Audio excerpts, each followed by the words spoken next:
Good afternoon, everyone. Today is Wednesday of the 7th week of Easter.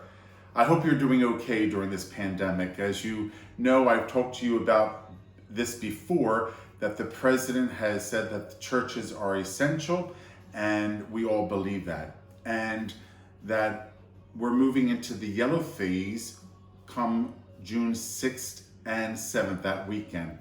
And we're getting ready with going back to a occupancy of the church. So yellow phase does not mean everyone comes back into church again. But I'm going to send you out a flock note. I hope you have flock notes. Do you have flock notes? That is church email. If not, would you call the parish office and ask Sandy, hey Sandy, I don't get flock note, church email. Would you make sure I'm hooked up to that? It's very easy for us to do.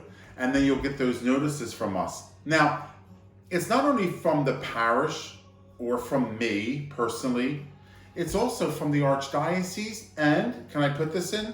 The Archbishop. So the Archbishop, being the shepherd of the Archdiocese of Philadelphia, wants to talk to you sometimes. And if I don't have a vehicle set up in the parish for him to do that, then he's like, come on, pastors, help me. Help me talk to the people of the Archdiocese of Philadelphia. So we have a system called Flock Note. And that's, it's a nice name, isn't it? Flock. We're the flock of Christ. And, the pastor, the word pastor means shepherd, that, and also the bishop is the shepherd of the Archdiocese. So kind of like communication to get a news out to you, news that is pertinent to you as a Catholic, you as a parishioner, you as a member of the Archdiocese of Philadelphia. So different things. So please check if you get flock note, and if you don't, give us a call and we'll set you up with that. Because I'm going to be sending you a flock note, how we are going to proceed of doing this semi-opening of the church the weekend of June 6th and 7th. So we have 5 masses, right? So on a typical weekend, and I'm going to probably choose maybe at the most 3 to be public masses and 2 to be private masses. In other words, we'll still live stream. Yay! We're going to still live stream. So you'll get that at home. Because not everyone is comfortable coming back. Even though we're going to use remember I said every other pew? I think I have to do every 3rd pew. It has to be 6 feet distance this way, 6 feet distance this way. Which means I have to put people in this pew, skip a pew, fill a pew. Skip a pew, fill a pew. And then when I fill the pew, you can be in that pew if you're a family. But if you're not a family, you have to be 6 feet away from the one next to you. So it doesn't give me a lot of room. That's why I'm opening 3 masses as public masses and 2 masses as private masses. Now, this is a guesstimation. Why? Well, because I don't know who's coming the weekend of June 6th and 7th. I know some of you want to come, and I can't wait to see you. But I know that some of you are like, Father, I'm a little too nervous. I don't want to come. And I'm like, that's okay. You're not committing any sin, so don't even worry yourself about that. I'm going to put your mind at ease. You're not committing a mortal sin during this yellow phase because we're in a pandemic. We don't have a cure for this virus. We can't treat this virus. And until we do, until we have a cure, until it is established, then I don't know how because life is going to be different. I think life is going to be different if we hit the green phase anyway. Don't you think that we're going to be more careful with our hands? Just a note where I don't work for the CDC. I work for the Archdiocese of Philadelphia and the Roman Catholic Church. But I think like, don't overuse those alcohol-based sanitizers, please. Just wash your hands with soap and water and say the Hail Mary, not fast, slow. Hail Mary, full of grace, the Lord is with thee. Blessed art thou among women, and blessed is the fruit of thy womb, Jesus.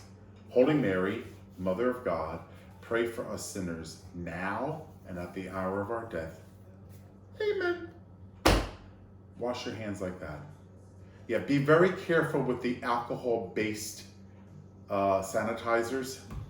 Now, I'm not saying don't ever use them, but sparingly. Like, I know I have one in probably all our office, in the office center here. One's at the reception desk, one's at my administrative assistant, Sandy Olzinski, her desk. There's one on my desk. So it's not to be done, we're not replacing washing our hands. That's like sporadically. Let me just give myself a squirt. Remember, it's alcohol based. You could if you use that constantly over a period of time, it could cause damage. So be careful, please. Soap and water. Soap and water, saying the Hail Mary. Is that good? Okay. So when we're going back into church, probably I'll prop the doors open, right? So you don't touch the handles. And then there won't be any holy water, okay? Because everyone's going to be putting their hand in holy water. And then we're going to be every third pew, spaced out, and we will not be offering the precious blood, okay? We'll offer the host, which is the body, blood, soul, and divinity of Jesus Christ. So we're not being cheated out of communion. The sign of peace will be extended, like it is at every Mass. But the actual physical touching, no, the Roman Missal is clear that it's according to the local custom. This could be a sign of peace. This could be a sign of peace. This could be a sign of peace. This could be a bow. Could be a sign of peace. Not only a bow of the head, but a body bow or waist, from the waist down. It could be a sign of peace. So I don't want you to think that this has to be a sign of peace. There's no distinction there. It's just to offer someone the peace of Christ. Like if I went like this to you, peace be with you. I didn't touch it. I just bowed my head and smiled. See, I conveyed the peace of Christ with you. So even when we go back to green, I just told a priest this last night. I said, you know what? I wonder if we're really going to, when we go back to green, if we're actually going to be touching people, and that's going to be hard for me because of, me hugging you and kissing you and shaking your hands. And for me, I know it's going to be, it's already a struggle for me now. When I see people, I just say hi. So, but it's a new normal. We have to get into that thinking of a new normal, okay? And then there'll be no missalettes or breaking breads in the hymn racks. We have taken them away. And so we just want to be careful with all of those things to keep you safe. And the priest will be distributing Holy Communion.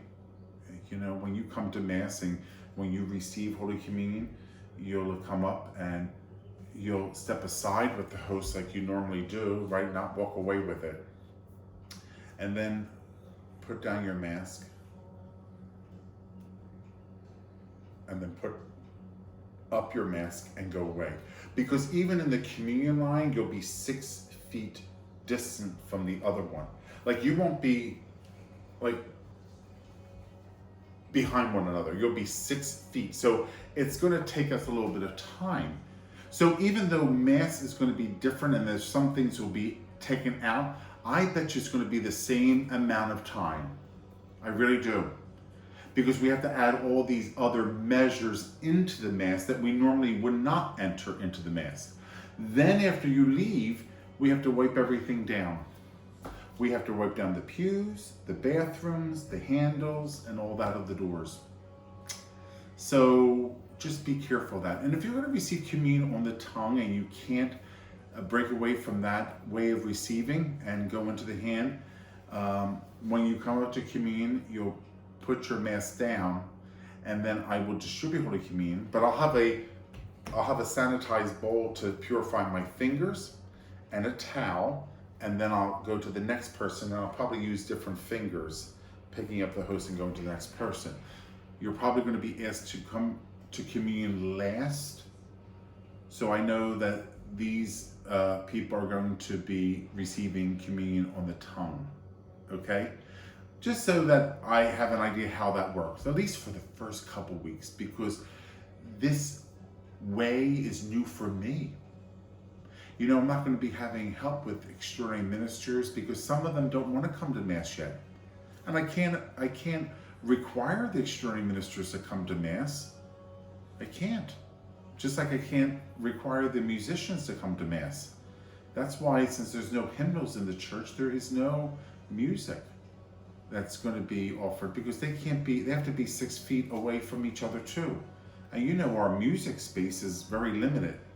That's why we're in the renovation of our church, where we're going to be renovating the choir loft, you know, prime real estate upstairs, you know, that we have not tapped into, but trying to get that all worked to make it a full-blown working choir loft with spaces for musicians, voice, organ, all of that. But that's another day. But I just want to give you these updates so that I could communicate with you as your pastor and you as parishioners of St. Mary, like, what's going on? What does Father Bellopede have in mind when we go back on the weekend of June 6th and 7th? How would Mass be, and what can we expect?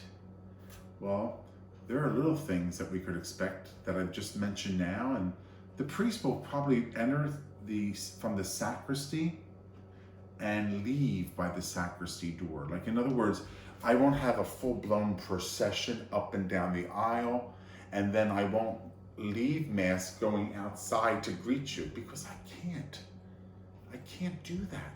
I'll just, from the altar, I'll say, have a nice day, everybody. Love and kisses. But I can't do it. But I mean, just have a wonderful day. So I can't go outside yet and do that, okay? Because the priests, we're not allowed to wear a mask or gloves during Mass. So that's according to the directives. Now, you may be seeing in Facebook and internet, I saw a priest in Germany wear a mask and gloves. I saw a priest in Okay, you may have seen that. But what we are told, the priest of the Archdiocese of Philadelphia, that they do not want us to wear masks and gloves during Mass. Remember I told you, flesh to flesh. Did you ever hear me say that? Like, flesh to flesh. That the sacraments are flesh to flesh. Nothing impeding with gloves or masks or things like that for the priest. No. So those are the kind of like issues that I want to bring to your attention. And as we move forward, we're going to go to a webinar. We had a webinar today, really, from the Archdiocese, and they have given us directives, and we're pretty much on target. But I'll keep you up to date. So what I'll be sending you is a flock note, but I'll also put it on the in the bulletin, because you have access to the internet, right? Go look at our website. Very nice. They do a great job. We're blessed here at St. Mary's with our IT team, the internet, and the social media team, the YouTube channel, the websites. We're blessed. I know you know that. I know that. We're blessed to have these people all surrounding us with love. Everybody who works here surrounds us with love because they care. We care about each other. And we want to do the best for everybody, at the same time keeping everyone safe. I know you're hungering for the Eucharist. I know that. At the same time, I don't want you to get sick, and I don't want us to cause anyone else to be sick. So saying that, if in any way you're immunocompromised, please don't come to Mass on the weekend, June 6th and 7th. If you're an elderly person, please don't come to Mass on the 6th and the 7th. And if you have any kind of medical issues, you might want to think again not to come on the 6th and 7th. I cannot stop you from coming to Mass. And what I'm saying to you is, I'm not prohibiting anyone from anything. I'm just making a pastoral advice. As a pastor, I'm giving you pastoral advice. But if in your heart you say to yourself, I know Father doesn't want me to come to Mass, but I'm going to go to Mass. I'm going to wear a mask. I'm going to be distant from everybody. And like I said, as soon as Mass is over, everybody, if you would kindly leave church, you can't stay around because we have to clean. And we have to make sure that you're not around people in church. You know, you want to be outside. Remember I told you we have 23 acres here? There's plenty of room to gather and to just, you know, go in a circle and be 6 feet if you want to talk, because we miss each other. I get that. Just trying to be very careful and conscious about everybody's needs. Your need to gather, your need for Jesus, your need to be community and church. I also get the people who also want that, but want to be respectful of distance and space because they have people at home who are sick and care for them. They don't want to bring anything back to them. You get that? So when I say all these things, I'm being mindful of everyone present and everyone at home and people traveling back and forth from church to home. Okay? That's all. I mean, I just want to be very careful. But you have to make the ultimate decision, right? You know what's best for you and your family. And you have to make that choice. And I know you'll make a good choice. So I just will send you all that as time goes on, but I just thought it would be nice to do another repeat because that's what's on everybody's mind, all of this. And I thought, hey, let's do that again, just to tell the people and be comfortable. So yellow does not mean green. Yellow means caution. It won't be the same, right, as if it was before this pandemic started. And we're not using every pew, and we're distancing ourselves, and we're doing a lot of things that are different. But we're having Mass, public Mass, at least not for all 5 Masses, because we have 5, 4, 7:30, 9, 10:30, noon. 5 Masses on the weekend. I think, now don't hold me to this, I think I'm gonna open for the public 3, I think. And then the other 2 will be private. All the intentions will be said, like they have been saying. Father Keen, I was ready to say Brian, sorry. Father Keen and I are saying all the Masses. Every intention is being honored. And so will in this yellow phase, every intention is honored. Because as priests, we say Mass every day. So we cover them. And so we'll see how many Masses will be public. All 5 will be said. How many will be public? How many will be private? Stay tuned. God bless you.